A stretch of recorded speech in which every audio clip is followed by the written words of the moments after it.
Justamente, mira, acabo de llegar, estaba con mi mamá.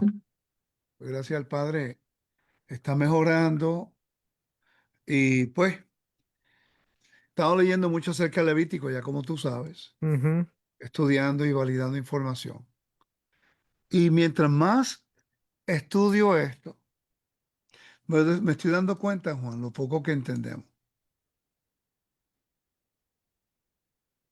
Honestamente, Así es. es algo que um, leo y yo digo, va, todos los años estamos añadiendo más información y tú lo sabes. Y buscando información. Y mientras más validamos la información, muchas de nuestras posturas siguen siendo validadas. Entonces, yo pienso que como pueblo debemos nosotros siempre retarnos a que la información siempre esté correcta. Y la pregunta es esta, ¿cómo se puede estudiar la parashá esta semana y justificar de que ya Dios terminó su convenio con los levitas? Esa es la pregunta que yo tengo. Y mira, yo estoy buscando. Y yo sé, tú me conoces y tú sabes cómo yo estudio. Yo siempre he sido honesto con el contexto. Si algo hay que arreglarse, se tiene que arreglar. Pero yo leo la parasha y yo no entiendo cómo a veces podemos justificar algunas posiciones teológicas cuando el texto te está diciendo otra cosa. Ujú.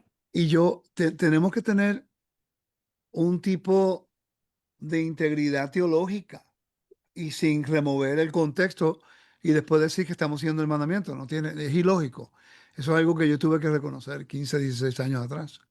No sé, ¿qué tú piensas?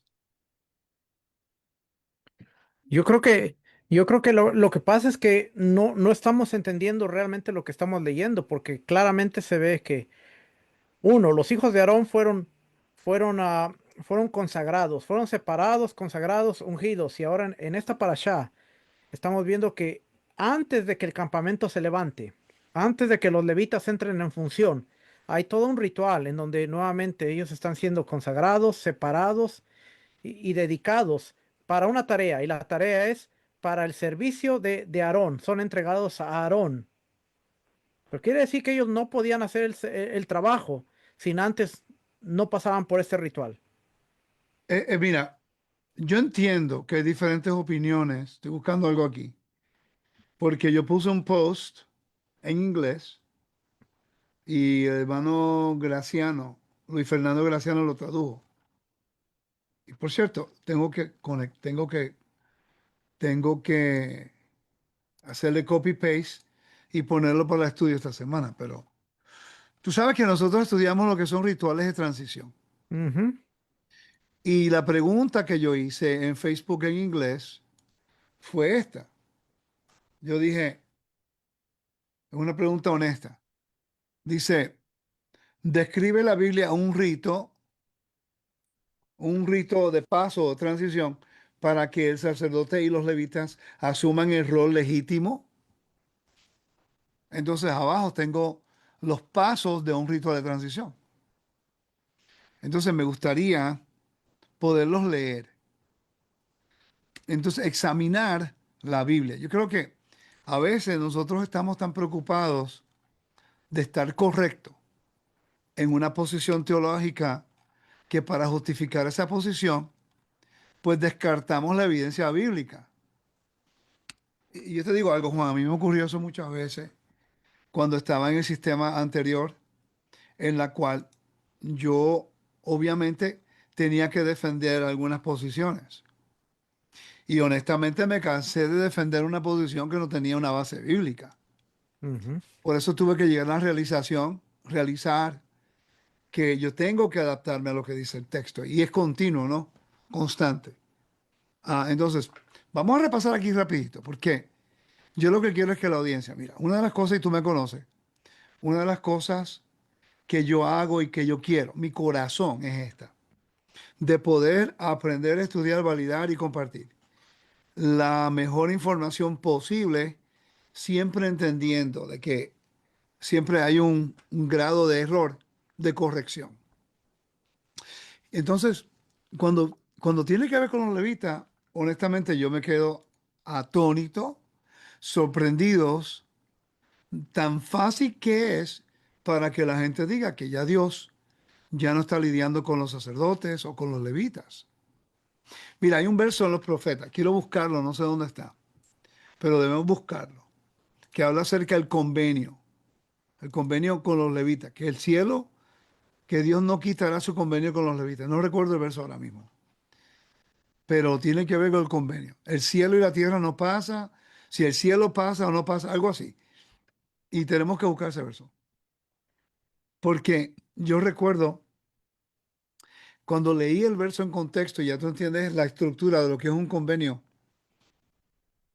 Y después vemos nosotros el sistema del primer siglo, cuando Pablo, Juan, Santiago, el mismo Yeshua, estaban lidiando con la autoridad del templo y del Sanedrín y estas cosas que nosotros pues siempre estamos argumentando y debatiendo, ¿no? Pero en el primer siglo no había ningún problema con eso. Y nadie dice que no había un problema de corrupción con el sumo sacerdocio. Nadie está diciendo ni se justifica porque tú sabes que sí existió un tipo de corrupción, eso está claro. Es que Y- el problema es que la gente piensa que todo el sacerdocio y todo el sistema estaba corrupto, cuando no es así. Históricamente podemos ver que una familia y el sumo sacerdocio que Roma lo vendía y estaba corrompido, pero los demás sacerdotes eran hijos de Sadoc. pero el oficio igualito ok, una cosa es función y oficio. Y a veces no conocemos la diferencia. El hecho de que si hay un sumo sacerdote que está corrupto, no quiere decir que el oficio no sea am, establecido por el Eterno y que no sea santo. Es como decir, por ejemplo, evidencia está saliendo ahora mismo de que el presidente de Estados Unidos, Biden, había corrupción en las elecciones. Está saliendo ahora. Pero la gente tenía preguntas y dudas, pero la gente respetó el oficio de la presidencia. It's called the office of the Ujú. presidency. Y aunque mucha gente dudaban de su legitimidad, pero respetaron la constitución y lo que es la legitimidad de la oficina, del oficio de la presidencia. Y respetaron eso, aunque no la persona que está dentro de la presidencia. No sé si en el sentido eso. Ya, porque una cosa es el oficio. Entonces, lo que no entiendo es por qué nosotros bíblicamente no podemos respetar el oficio y separar de que sí había corrupción, obvio, pero que el oficio fue establecido por el Eterno. Y eso es Kadosh, es santo. Entonces, no sé si conseguiste ese verso, ¿no? ¿No lo conseguiste? El de los profetas. No, me sale Jueces 18 y Jeremías 33, pero no, Yo creo no, que no. es ese, Jeremías 33. Jeremías 33. Jeremías 33. Porque así dice el Señor, versículo 17, porque así dice el Señor, nunca le faltará a David quien se siente sobre el trono de la casa de Israel, y a los sacerdotes levitas nunca les faltará quien en mi presencia mía ofrezcan holocaustos, que me ofrende de cereal y prepare oficios todos los días. ¿Ve? Quiere decir que lee ese verso de nuevo. Versículo 17 dice, porque así dice el Señor, nunca le faltará a David quien se siente sobre el trono de la casa de Israel, y a los sacerdotes levitas nunca les faltará quien en presencia mía ofrezca holocausto, que me ofrende de cereal y prepare sacrificios todos los días. Está hablando de la ofrenda tamid. Exacto. Entonces, quiere decir que esto es un convenio y siempre y cuando haya un templo, obvio, Ujú. pues está vigente. Yo no creo que Yeshua vino a eliminar algo que el Eterno mismo establece como un convenio. Pregunta, ¿tú crees que la razón por que muchas personas no lo captan es por la falta de contexto de lo que es un convenio? Que no lo estudian con detalle, ¿tú crees? Ya, falta del contexto y también el espiritualizarlo todo, porque si nosotros creemos que Yeshua invalidó varias cosas y ya por Yeshua podemos hacer muchas cosas, no estamos entendiendo la Biblia de la manera correcta. Estamos Eh, viéndola a través de un dogma. Exacto. Y es interesante que cuando, yo siempre lo he dicho, cuando uno está hablando de dogma, ¿no? Pues pueden haber opiniones, pero el problema es que es algo legal, bíblico. Tenemos que adaptar nuestra opinión con lo que el texto dice. Y el problema es que queremos cambiarlo todo y no se puede. Y esto es un caso serio, en mi opinión, porque Yo siempre he hecho la pregunta y es algo que tal vez tiene mucho sentido, pero si el templo no hubiera sido destruido hace 2000 años y si la carta a los hebreos en consecuencia no hubiera sido escrita porque no hubiera habido necesidad de escribir la carta a los hebreos, sí, tuviéramos el problema que tenemos hoy acerca de estos temas, no para nada. Y porque esa, esos son los elementos. Uno, que no hay templo. Y dos, la carta a los hebreos por el oficio de Yeshua, el sacerdocio de Yeshua en el orden de Melquisedec. Entonces, si el templo estuviera vigente y si no hubiera carta a los hebreos, entonces, ¿qué avalaría la teología de muchas personas hoy en día? yo me hice la misma pregunta, por eso comencé a estudiar el libro de Hebreos desde el 2006. Y básicamente es ahora que estoy entendiéndolo con mayor claridad. Y no fue hasta lo que entendí la palabra áfesis y ahora la palabra por rescate, que es algo que hemos hablado que vamos a seguir estudiando. Mira, Ya. vamos a compartir aquí lo que es ritual de transición. Mi pregunta para ustedes, la audiencia, los que están aquí, si me pueden ayudar compartiendo en las redes para que otras escuchen. Sería ideal si lo pudieran hacer. Dame un segundo. Ah,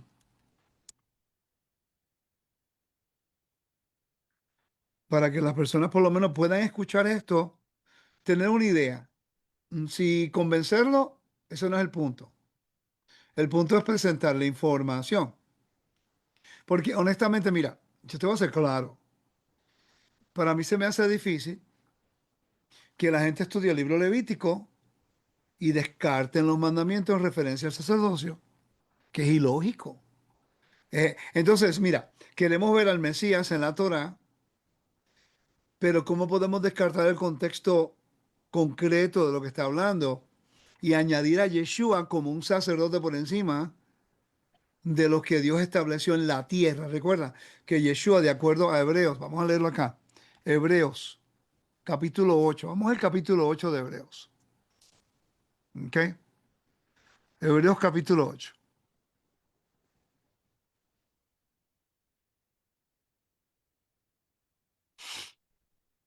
Capítulo 8, versículo 4. ¿Qué es lo que dice?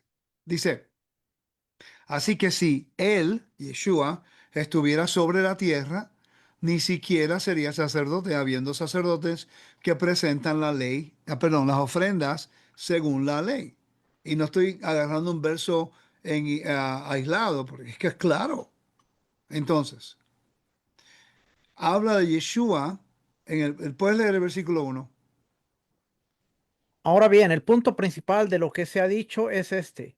Tenemos tal sumo sacerdote, el cual se ha sentado a la diestra del trono de la majestad de los cielos, En los como mi- cielos. de los cielos, Perfecto. como ministro del santuario y del tabernáculo verdadero, que el Señor erigió, no el hombre. Ok. Entonces establece la jurisdicción, no es en la tierra, es en el cielo. ¿Estamos claros con eso? Ujú. Los levitas no pueden oficiar en el cielo. Y Yeshua no va a poder oficiar en la tierra, porque de acuerdo a la Torá es ilegal para un rey ser sacerdote y un sacerdote ser rey. Por cierto, esa fue la corrupción del tiempo asmoniano. La familia asmoniana, después de los macabeos, usurparon la autoridad y se convirtieron en reyes y los sacerdotes no podían ser reyes. Ya. Esa fue la causa por la cual se profanó tanto el sacerdocio. Y mira lo que ocurre. Cuando ellos pecan por hacer eso, el Eterno levanta al enemigo de Israel, que son los edomitas, en el caso de Saúl, en el caso de Herodes, que era un edomita, para reinar en vez de la tribu de David. porque el mismo pueblo de Israel usurpaba su autoridad. Entonces, ¿tú no crees, Juan, que si Coré está usurpando la autoridad de Aarón y Moisés, y él era levita, usurpando el sumo sacerdocio, y Dios trajo juicio en contra del pueblo y Coré por hacer eso? ¿Cuánto más un rey? Ah, por cierto, hay otro ejemplo. Un rey de Israel, Usías creo que era, Ya Usías. sí, que en su arrogancia quiso hacer el incienso del templo. Tuvo un rey David. Y yo creo que 75 sacerdotes lo sacaron del lugar santo. Y le dijeron, esto no es para ti. Lo sacaron y le pegó lepra. Entonces, lo que yo no entiendo es cómo podemos ver estos ejemplos bíblicos, que es claramente una usurpación a una posición ilegítimamente tomada, y Dios trae juicio en contra de eso. Y la gente hoy día está predicando lo mismo, de que Yeshua puede usurpar una autoridad que claramente Dios no le ha dado a Yeshua en la tierra. En el cielo sí, pero en la tierra no. En la tierra Yeshua tendrá la autoridad de rey de la línea de David, pero no sumo sacerdote. Solamente puede ser en la tierra de acuerdo a lo que Dios mismo estableció. Vamos a leerlo. Vamos a leer el capítulo 8. ¿Ok? Ujú. Esto fue, tú sabes que te acabo de llamar y dije que estás haciendo nada, vamos a hacer algo. ¿Ok? Estaba pensando en esto todo el día y yo creo que, yo no entiendo, mira, te voy a ser honesto, yo no sé por qué tanta objeción a algo que es tan claro. Decimos, seguimos Torah, queremos seguir Torah, creemos en la Torah, pero después cambiamos lo que la Torah nos dice. Porque realmente no somos honestos, que no dejamos que la Biblia nos diga lo que la Biblia nos tiene que decir, sino que queremos que la Biblia nos diga lo que nosotros queremos que nos diga. Entonces entramos de nuevo al sistema religioso teológico que cambia el contexto bíblico para a acomodar nuestras creencias. Sí, porque todo se vuelve ahora en interpretación. Exacto. Y no entiendo cuál es el problema, pero bueno, vamos a leer y después vamos a hacer el ritual de transición. Mi pregunta para usted, la audiencia, es esta. ¿Dónde está el ritual de transición?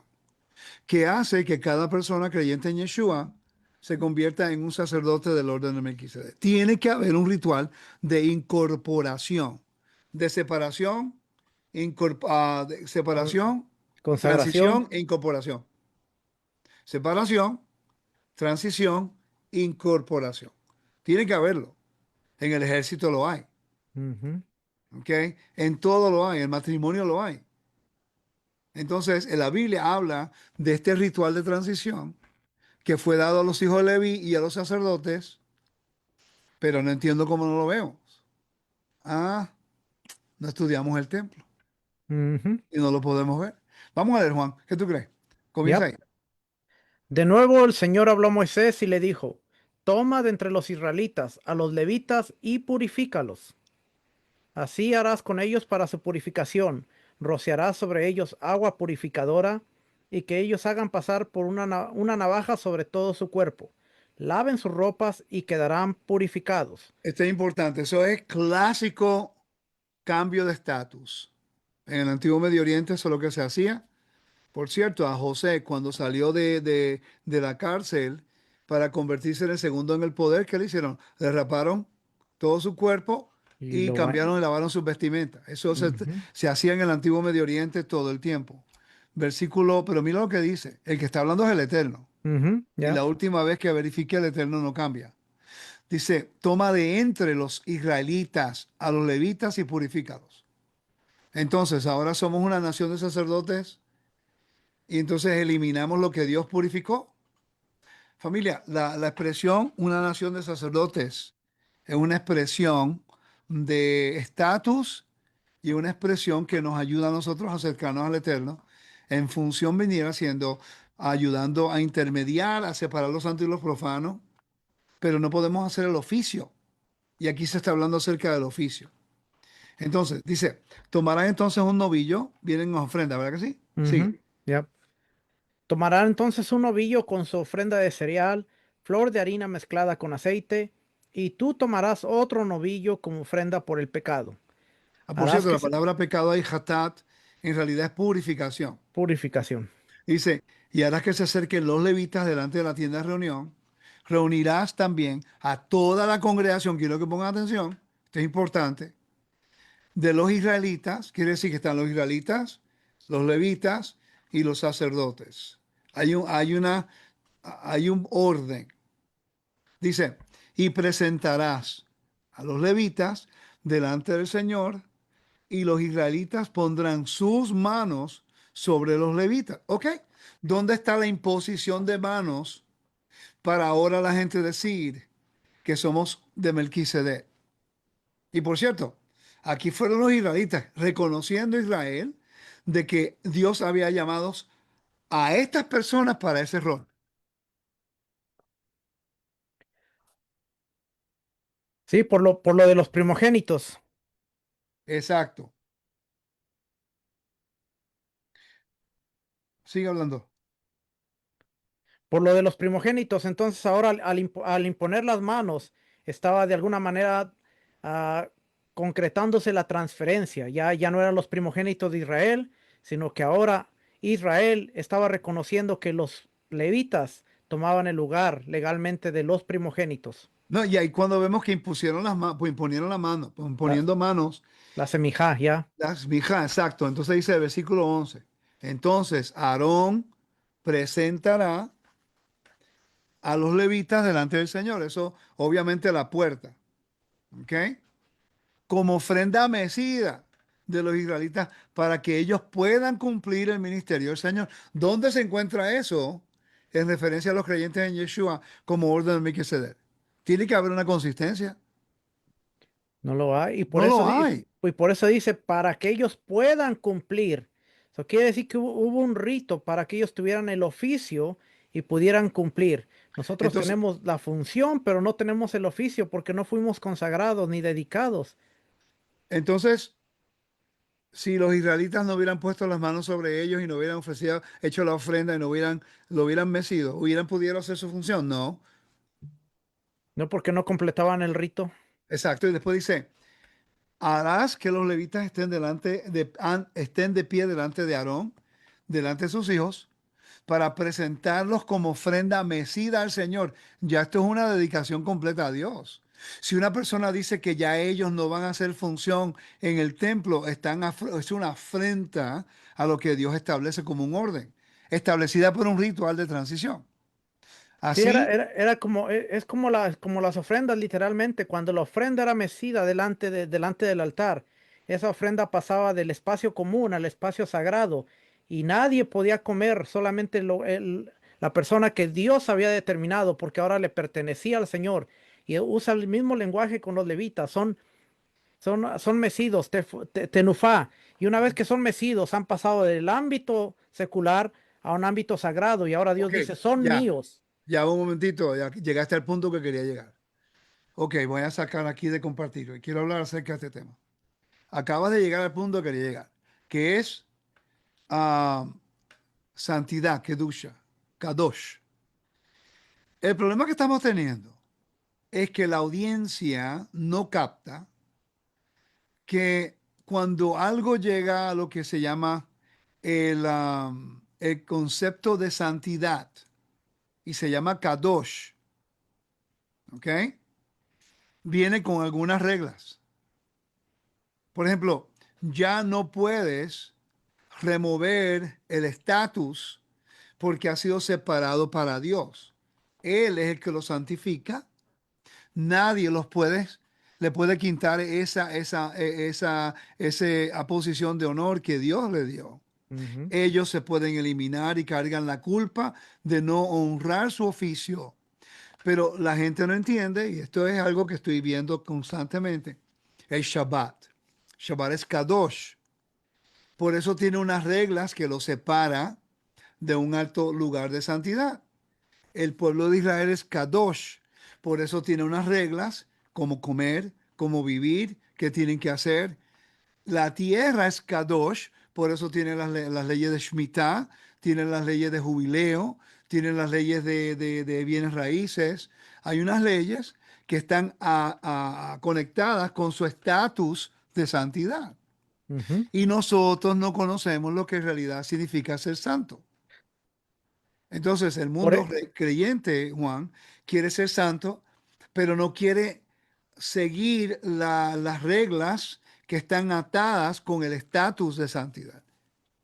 ya, por ejemplo, la ofrenda. En la misma ofrenda, nosotros vemos que Israel traía el animal. El animal estaba en un espacio común. Era un animal común, consagrado para Dios.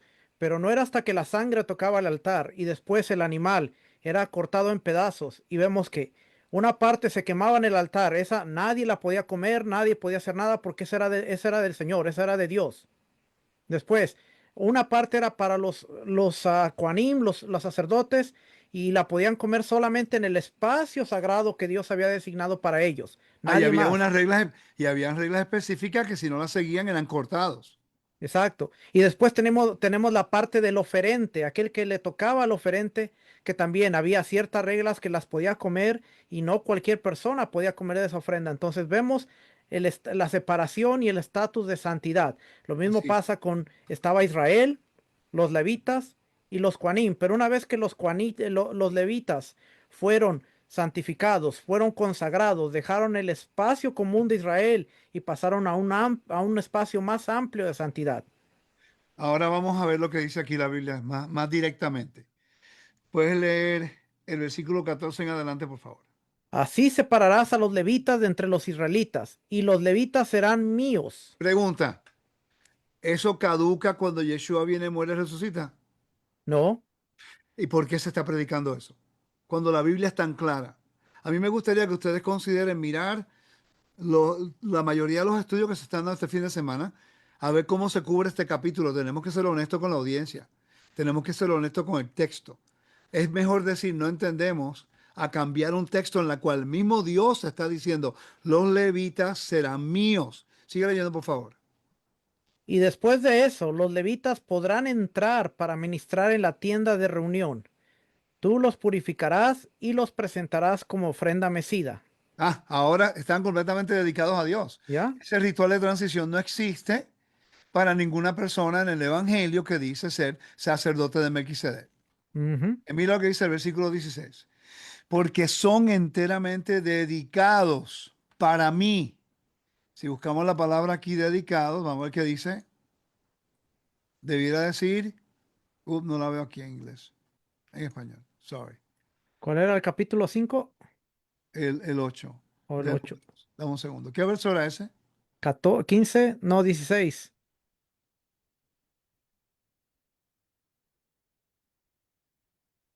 Ok.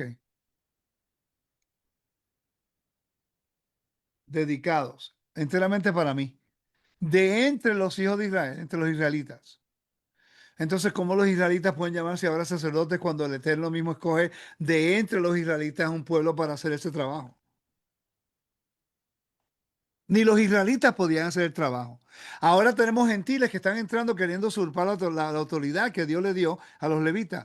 Ni los mismos israelitas podían hacerlo. Ujú. Los he tomado para mí en lugar de todo primer fruto de la matriz, los primogénitos de todos los israelitas. ¿Ves? El hecho de que el Eterno nos ha hecho a nosotros parte de la conciudadanía de Israel no nos da el derecho a nosotros de usurpar algo, un oficio que no nos pertenece y que no tenemos ningún tipo de ritual de transición para reclamar eso. Versículo 17. Porque míos son todos los primogénitos de entre los israelitas, tanto de hombres como animales. El día en que hería todo primogénito en la tierra de Egipto, lo santifiqué para mí. Pero he tomado a los levitas en lugar de los primogénitos de entre los hijos de Israel, entre los israelitas. Y he dado, esto es importante, he dado, eso es un noten, es como un regalo, es un don. Y los dones de Dios son ¿qué? Irrevocables, lo Y dice dice, Pablo. y he dado a los levitas como un don a Aarón y a sus hijos de entre los israelitas para cumplir el ministerio de los israelitas en la tierra. Mira el propósito, el versículo 19 es bien claro. He dado a los levitas como un regalo, un don, y los dones de Dios son irrevocables, a Aarón y a sus hijos de entre los israelitas para cumplir el ministerio de los israelitas en la tienda de reunión y para hacer expiación a favor de los israelitas para que no haya plaga entre ellos al acercarse al santuario. Y hoy día tenemos gente ofreciendo un cordero de Pascua y poniendo la sangre en los linteles porque quieren seguir la Biblia como el libro de Éxodo. Y por cierto, la palabra expiación es kiper, para hacer kiper en favor de los israelitas. Exacto. Vamos a terminar con el versículo 20. Moisés, léelo por favor. Moisés, Aarón y toda la congregación de los israelitas hicieron así a los levitas, conforme a todo lo que el Señor había mandado a Moisés acerca de los levitas. Así hicieron con ellos los israelitas. Los levitas se purificaron a sí mismos de pecados, lavaron sus ropas y Aarón los presentó como ofrenda mecida delante del Señor. También Aarón hizo expiación por ellos para purificarlos.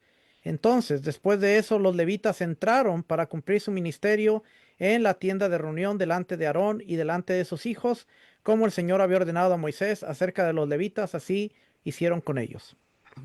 Yo no entiendo cómo podemos minimizar la palabra del Eterno por una dogma que no se alinea con lo que estamos leyendo. Tenemos que ser honestos y es importante que ustedes, la audiencia, mantengan a los líderes en responsabilidad bíblica de respetuosamente cuestionar. Mira, ya un momentico, pero es que la Biblia habla de esto aquí, pero ustedes están diciendo esto. No estamos diciendo que le falte respeto, sino Mm. que pregunten, mira, pero no se está alineando, mira lo que Dios hace acá. Entonces, ¿qué Torah estamos enseñando nosotros? Vamos a ver los pasos que se habla de ritual de transición. ¿Ok? El rito del paso descrito en números 8 se refiere a la consagración de los levitas para el servicio del tabernáculo. Esta ceremonia marcaba su dedicación formal al servicio de Dios y a la comunidad de Israel, reemplazando a los primogénitos, varones de cada tribu, quienes originalmente fueron designados para el servicio sagrado.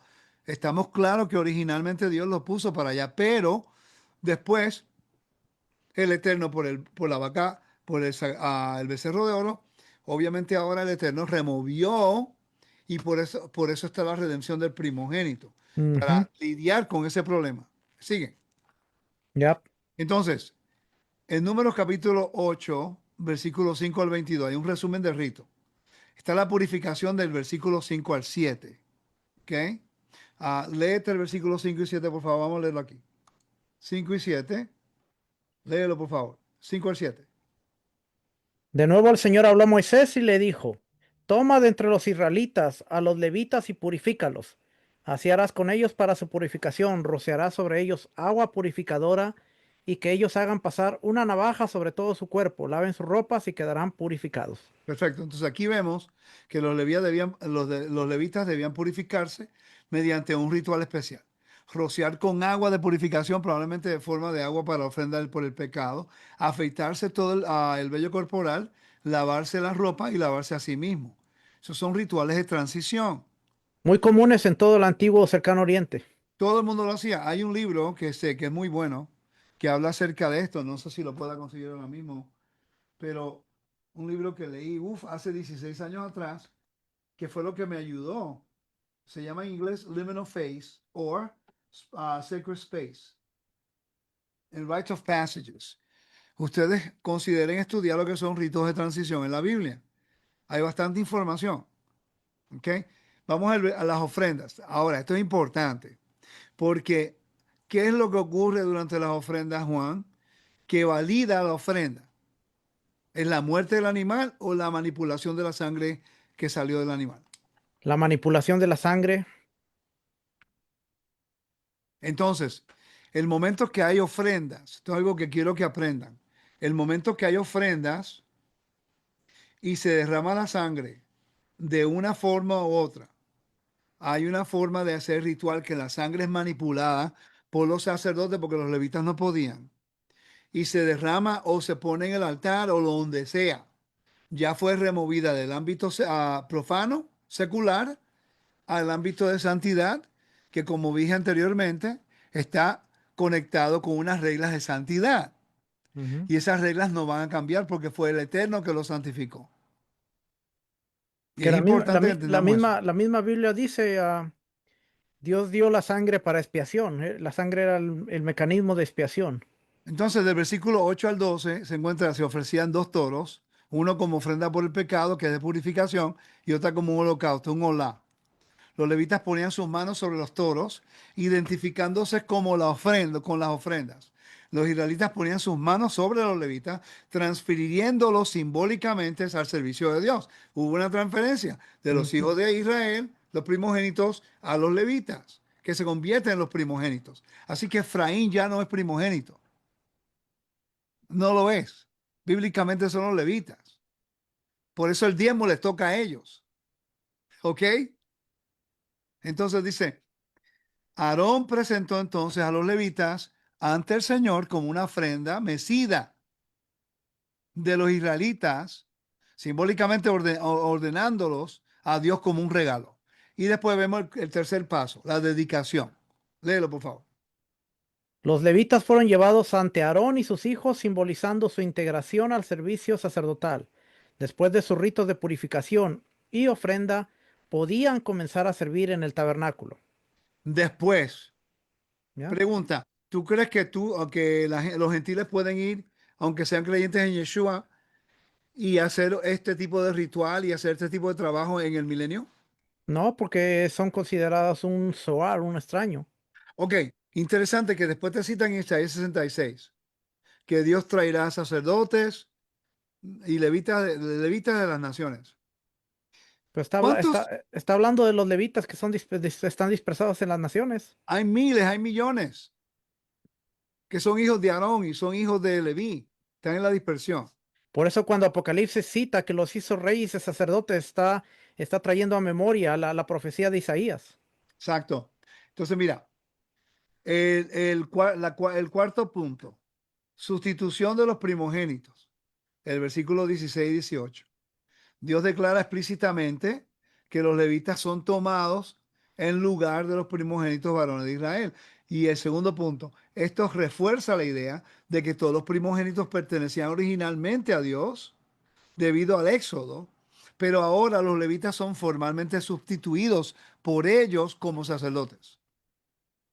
Y el inicio, tras todos estos pasos, los levitas comenzaban sus funciones en la tienda de reunión bajo la dirección de Aarón y sus hijos.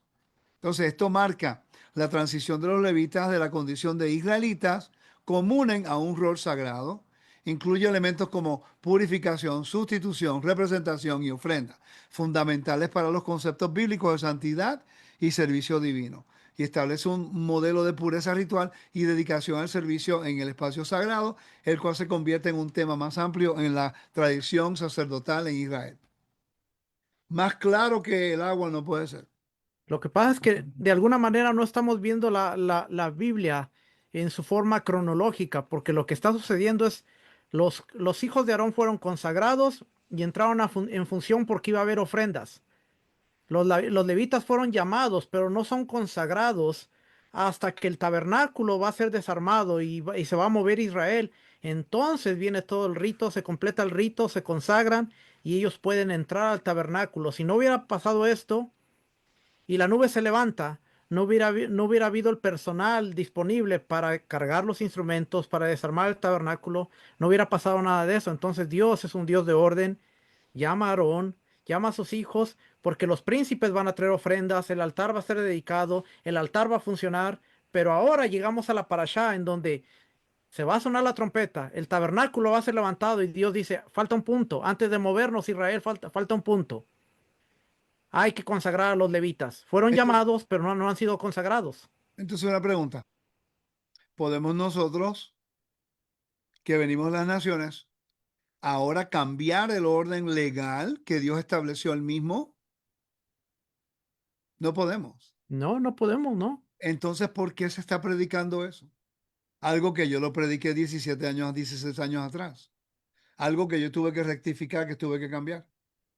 Porque de alguna manera la teología de reemplazo todavía es parte del sistema. Y Mira, aunque ahora estudiamos Torah, todavía hay un remanente de esa teología de reemplazo. Mira, la excusa de cambiarlo todo viene en el capítulo 7 del libro de Hebreos, en la cual, en mi opinión, hay muchas personas que hablan del libro de Hebreos y no lo conectan con el día de expiación o con Éxodo 24. Cuando yo hablé con Roy Gaines, fue un punto de conversación que tuvimos él y yo.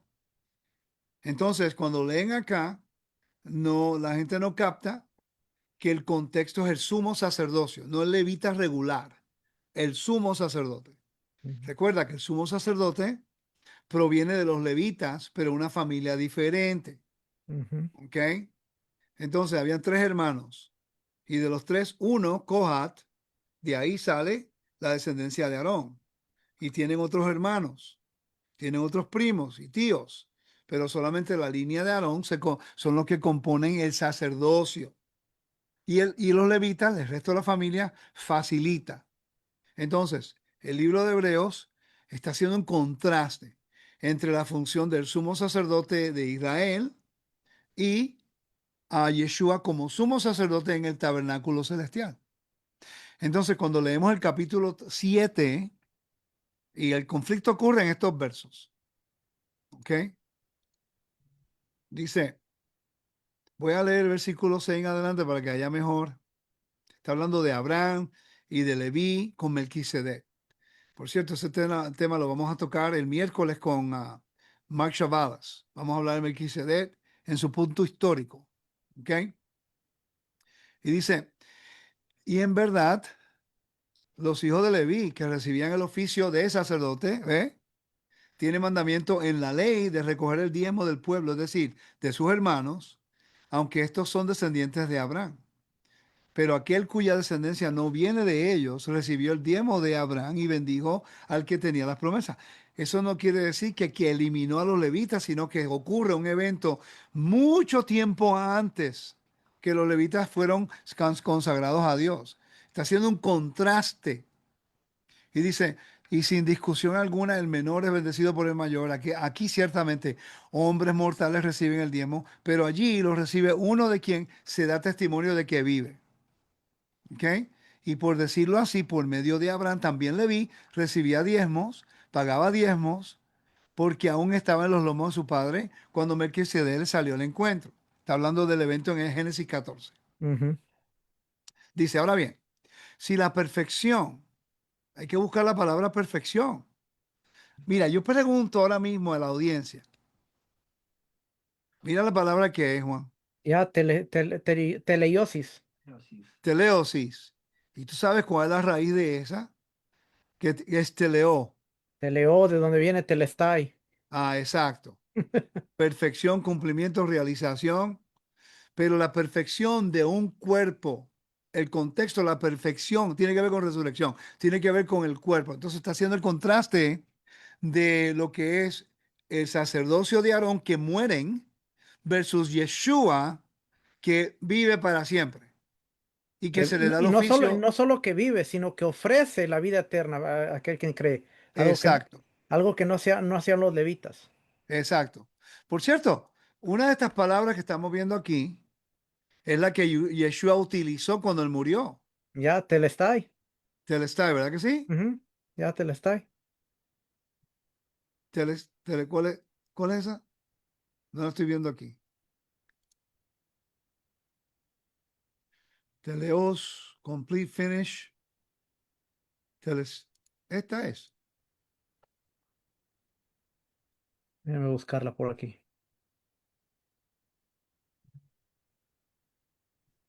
A ver si me trabaja. Ok. Telos. Entonces, la perfección que está hablando en realidad es lo que es la perfección del cuerpo. Vamos a Ujú. seguir. Y dice, porque si la perfecciona por medio del sacerdocio levítico, obviamente el levítico no iba a traer una perfección de resurrección de un muerto, un hombre que iba a morir por la nación. Eso es lo que el capítulo 2 y 3 nos habla del libro de Hebreos. Pues sobre esa sobre esa, pues sobre esa base recibió el pueblo la ley.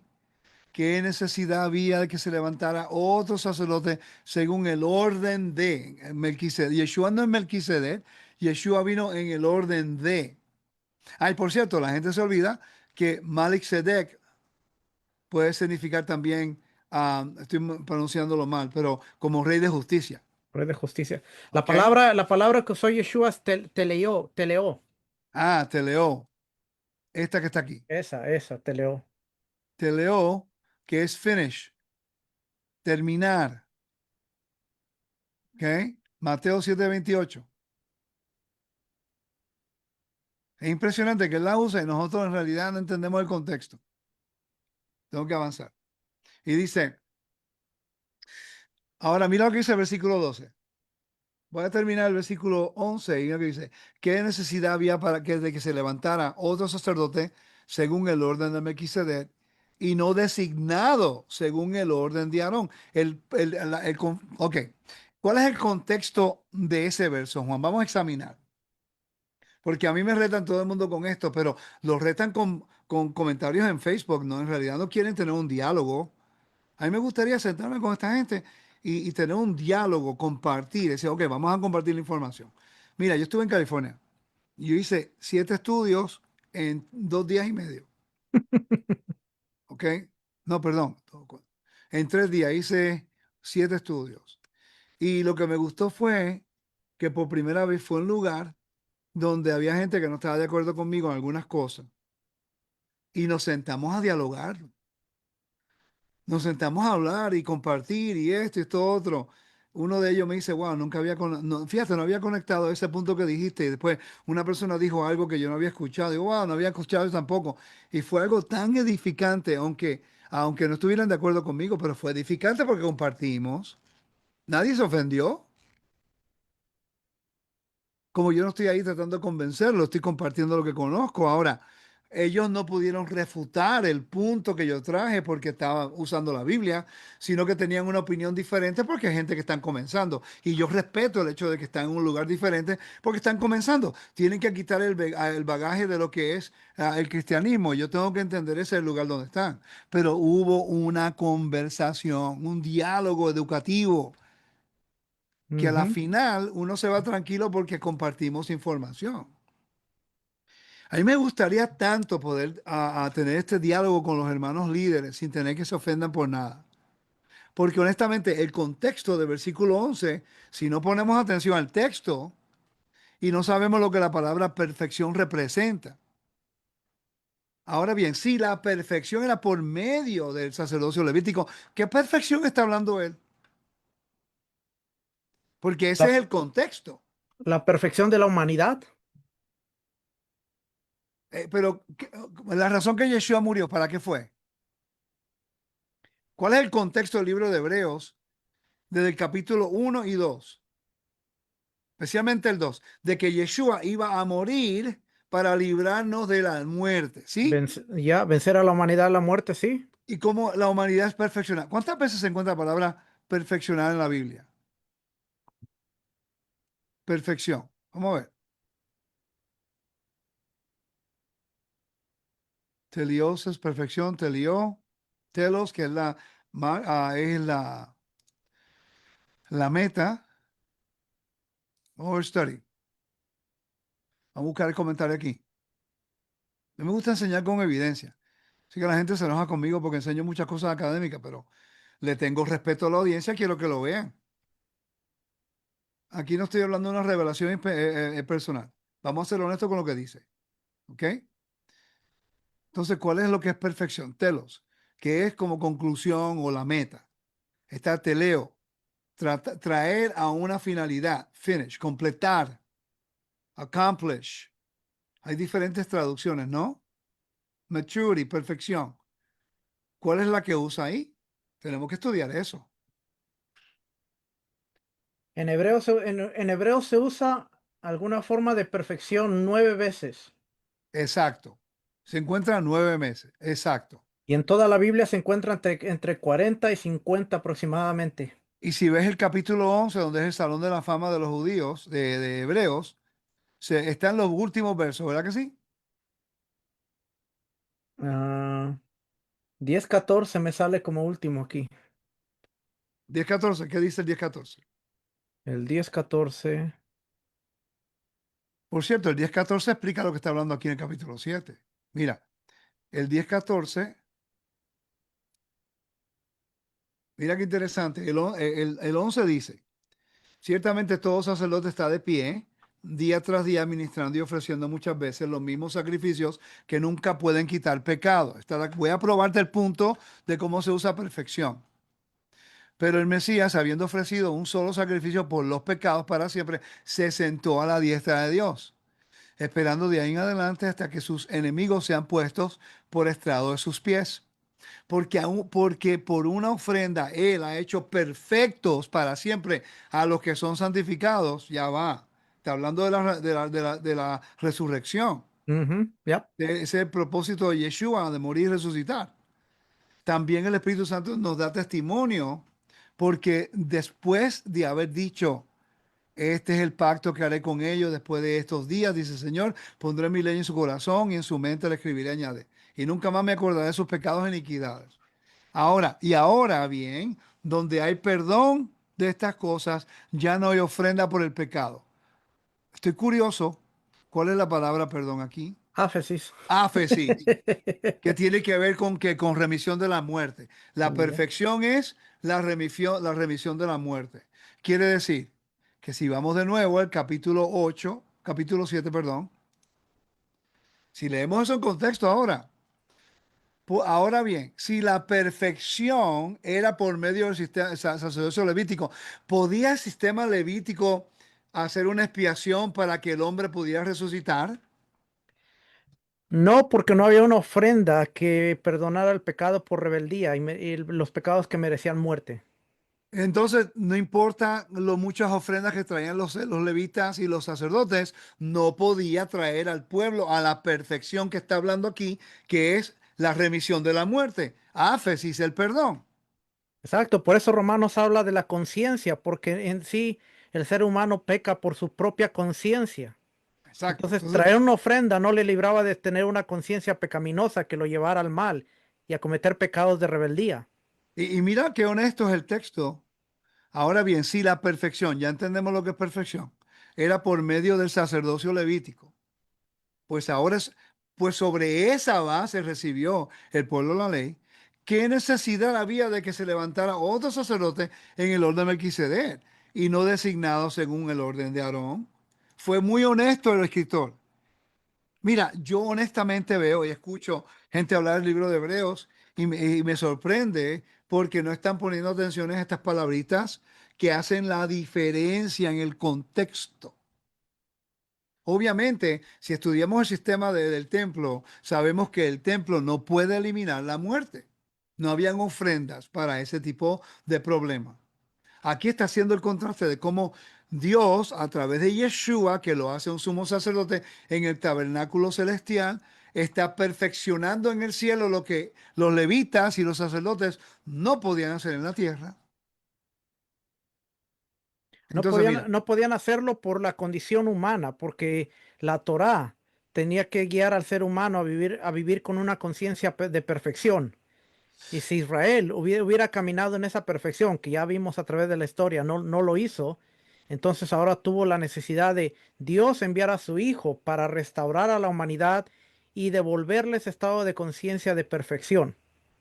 lo Pero que no pasa es será hasta que que el cuerpo sea transformado. Lo que pasa, Juan, es que la gente ve la perfección en el ámbito no de lo que es resurrección, de ser transformados a un cuerpo en el cual la muerte no tendrá autoridad. Cuando Ujú, Romanos habla acerca de eso, am, Hebreos capítulo 1 y 2 habla de eso.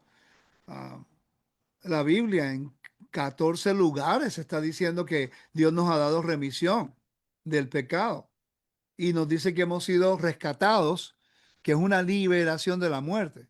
ujú. Pero si no conoces esos términos en referencia al versículo 11, obviamente en la mente teológica dice, viste, que los levitas no podían hacer trabajo, entonces están eliminados. Y el punto es, la limitación de los levitas era poder interceder para que la muerte fuera eliminada. Eso es algo que la Torah no podía hacer. Ya. Solamente Dios puede dar ese don y lo hace a través de la mediación el intermediario aquí es Yeshua, porque los levitas no podían en la tierra, ni tampoco Yeshua podía hacerlo en la tierra, tuvo que hacerlo en el tabernáculo celestial. Y Porque mira, Por eso Pablo dice, fíjate, Juan, aparte de la Torá, la justicia de Dios se ha manifestado. Porque, exacto, porque recuerda lo que acabamos de leer. Acabamos de leer, Juan, de que Dios estableció a los levitas como un don en la tierra. Si ujú, Yeshua lo hubiera hecho en la tierra, entonces Dios estuviera transgrediendo lo que estableció como un don. Y los dones de Dios son irrevocables. yep, Entonces es un orden perfecto. El hecho de que Yeshua se convierte en un sacerdote, en el orden de Melquisedec, para oficiar para nosotros en el tabernáculo celestial, no para nada limita el templo en la tierra si estuviera vigente. Pero recuerda que el libro de Hebreos fue escrito durante el tiempo cuando el templo estaba siendo destruido. Es una ujú. carta de consuelo. Ok, vamos a seguir leyendo entonces. Puedes leer el versículo 12. Después que explicamos el 11, el 12 en adelante. Porque cuando se cambia el sacerdocio, necesariamente ocurre también un cambio de ley. Pues aquel de quien se dicen estas cosas pertenece a otra tribu, de la cual nadie ha servido en el altar. Estoy un poquito curioso. Voy a buscar aquí rapidito algo. Se llama The Net Bible. En Hebreos capítulo 7, ese verso era cuál? 12, El 12. For 12 when y the 13. priesthood changes. Mira qué interesante, aquí lo pone para el futuro. Cuando el sacerdocio cambiara y a change in the law must come.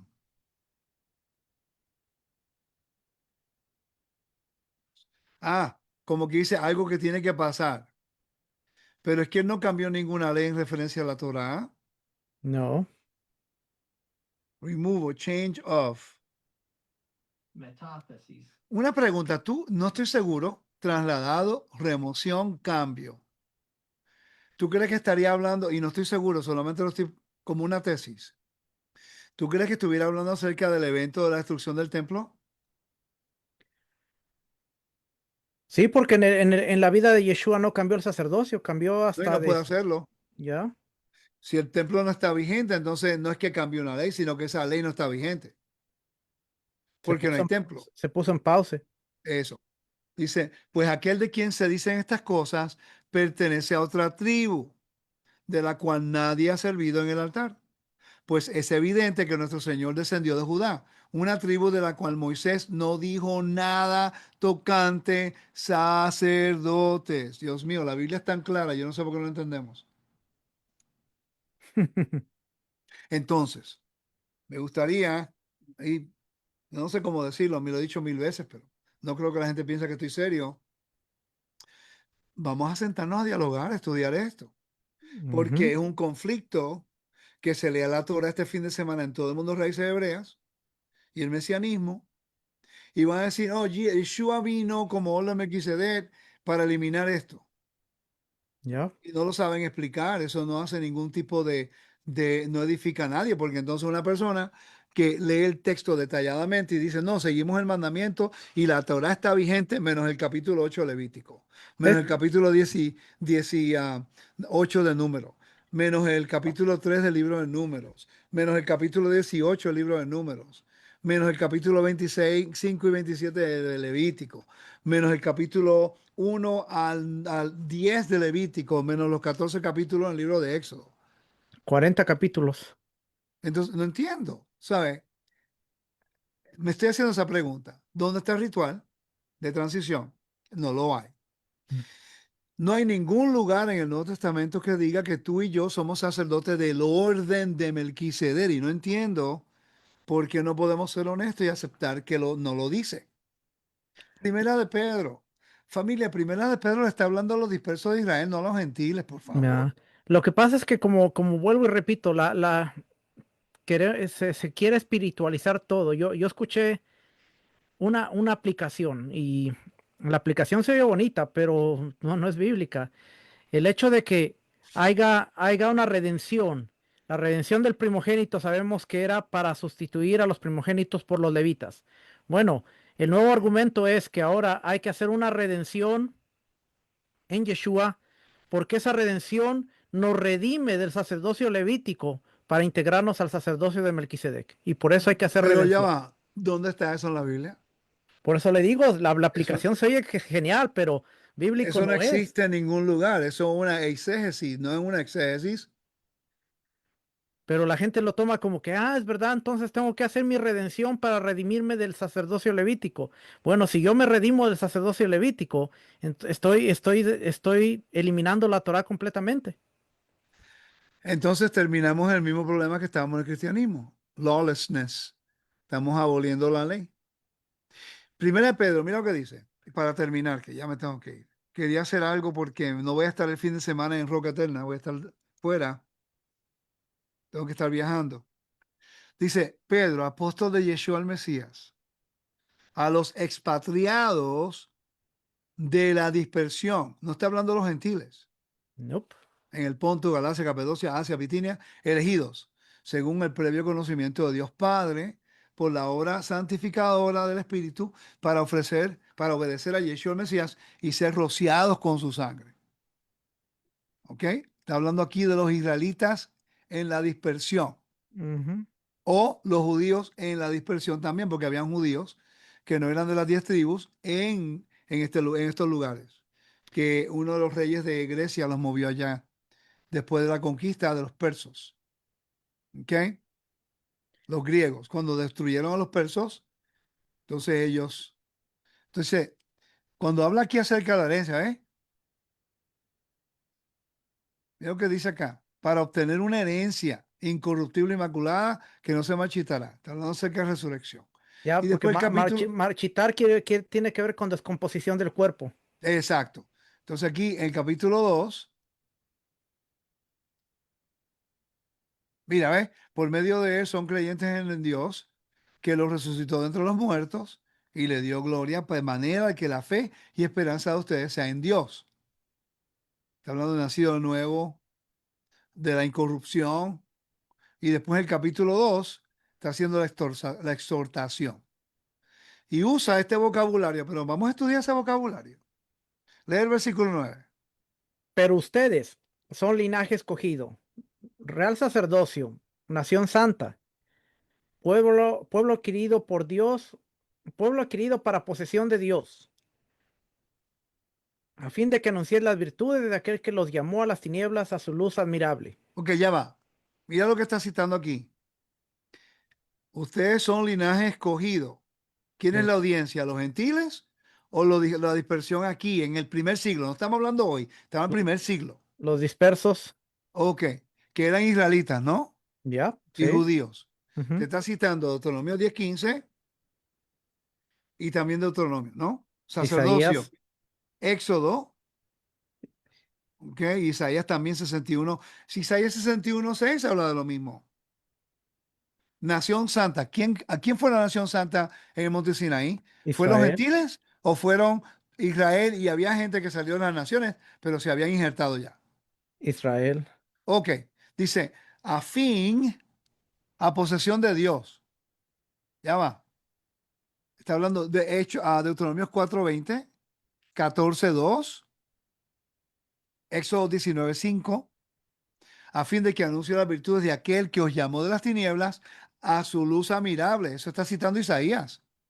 Isaías 9:2. ujú, The people who walk in darkness have seen the great light. La gente que camina en oscuridad ha visto la gran luz.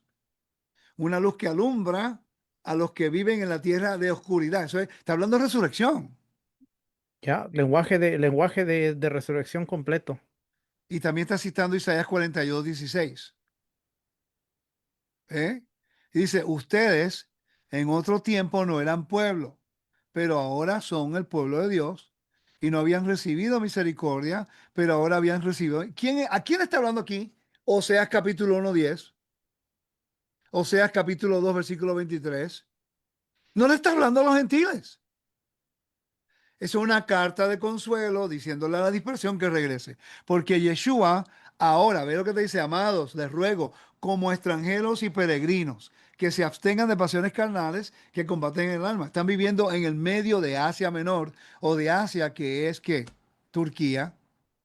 Ahí donde están localizados ellos. Ahora, si una persona quiere refutarlo, no hay ningún problema, pero tenemos que ser honestos con el texto.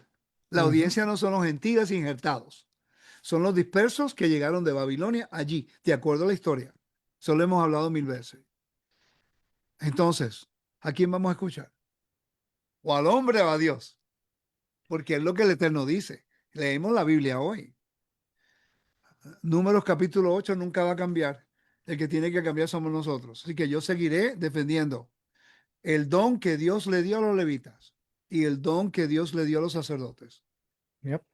Aunque tenga que significar que estoy solo, voy a defender lo que el don que Dios le dio a ellos, porque los dones de Dios son irrevocables y yo no tengo el derecho de quitarle el don a nadie. Ya, y es adueñarse de un oficio que no nos corresponde. Exacto. Así que gracias, Juan, por estar conmigo. Fue algo desprevenido, así que te agarré y dije, vamos a hacerlo. Estaba meditando en esto todo el día. Quería hacerlo en una forma educativa, tranquilo. No estamos apuntando el dedo, pero tenemos que ser honestos que hay un problema teológico. Y yo lo que leí los versos, te di la información, no estoy tratando de establecer mi propia agenda. Y si estoy equivocado, lo cambio. Pero no podemos hablar, dialogar o conversar para llegar a un acuerdo. Porque si decimos que la Biblia es la autoridad de nuestras vidas, es simple. Cualquier niño, dale ese capítulo a cualquier niño de 11 y 12 años que lo lea. El capítulo 8 de Levítico. Trátenlo. Déselo a un niño. Y después que termine de leer el capítulo, dice, ok, de acuerdo a la Biblia, ¿a quién Dios le dio la autoridad? Ujú. ¿Ok? Que el Eterno me lo bendiga, me lo guarde. Gracias a ustedes, shalom a todos. Y recuerden, no me crean a mí, valídalo todo. Pero ¿y qué va a hacer cuando lo valide? Entonces va a pelear con la academia, va a pelear con la información, va a pelear con la evidencia. No, Ah, tenemos que pelear con nuestras dogmas. ya. Hay, Tenemos que do- pelear con nosotros mismos. hay dos opciones, o hacemos el cambio necesario o nos enojamos con la información y la ignoramos. Exacto. Que el Eterno me lo bendiga, me lo guarde. Espero que haya sido bendición. Y yo sé que, pues, que es parte del proceso de crecimiento, pero preferimos aprender, adaptarnos, cambiar y ser corregidos y rectificar. A que después el Eterno nos llame a cuentas por querer cambiar las cosas santas. Las cosas santas se respetan. Shalom. Shalom.